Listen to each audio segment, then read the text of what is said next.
Half টাইমের খেলা শেষ হয়ে গেছে, এর ভেতর মাদ্রিদ তো সেভিলাকে পাগল বানিয়ে দিচ্ছে। শুরুতে প্রথমে গোলটা করলো আমাদের বাপ্পিদা 10 মিনিটের মাথায় গোলটা করে মাদ্রিদকে লিড এনে দিয়েছে। তারপরে তার সাথে আবার 20 মিনিটের মাথায় যোগ দিল ফেদ 20 মিনিটের মাথায় গোলটা করে তখন গোল হয়ে যায় 2-0। সেভিলা তখনও আন্ডা আর মাদ্রিদ তখনও দুটো গোল দিয়ে দিয়েছে। এবার তোমার 34 মিনিটের মাথায় রদ্রিগো যে গোলটা করলো, ব্যবধান হয়ে গেছে পুরো 3-0 দাদা। সেভিলার তো মাথা পুরো নষ্ট।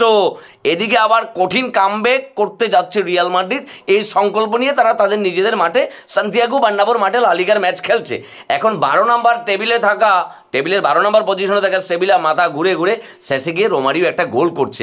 এখন হাফ টাইম হয়ে গেছে। এখন তোমরা বলো যে খেলা যেই গতিতে চলছে তার ভিতরে এই খেলাটা শেষ হবে আসলে কত গোলে?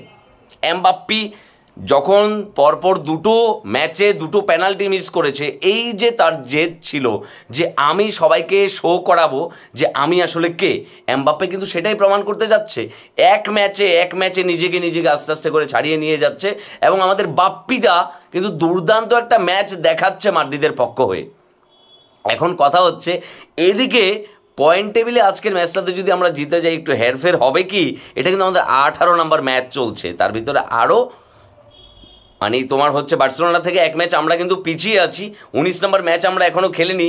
অলরেডি বার্সেলোনা 19 নম্বর ম্যাচ খেলে ফেলেছে, খেলে তারা পয়েন্ট টেবিলে 2 নম্বরে চলে এসেছে। আর অ্যাথলেটিকো মাদ্রিদ চলে গেছে পয়েন্ট টেবিলের 1 নম্বরে, আমরা এখনও 3 নম্বরে আছি। তবে আজকের ম্যাচে কিছুটা হেরফের হবে। এখন কথা হচ্ছে মাদ্রিদের ছেলেরা কার্লো আনচেলত্তিকে তো খুশি করে দিয়েছে, কিন্তু মাদ্রিদের ফ্যানরা কি চাচ্ছে, মানে আমরা কি আবার ঠিকঠাকভাবে কামব্যাক করতে পারবো কিনা? কারণ তোমার চ্যাম্পিয়ন্স লিগে আমাদের পজিশন খুব একটা ভালো জায়গায় নেই, যদিও মাত্র শুরু হয়েছে, টাইম লাগবে, আমরা আস্তে আস্তে করে সেটা করে নিব।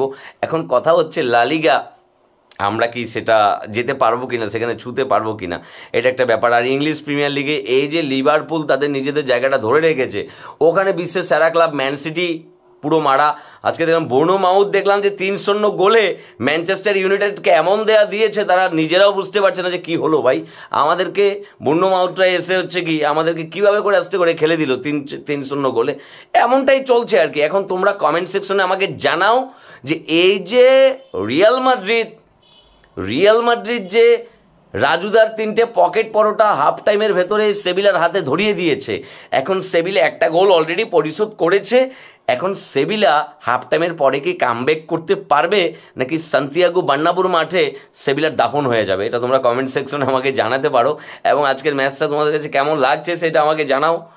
আর আমি একটু ভাত খেয়ে আসি, শেফালি বসে আছে, কেমন?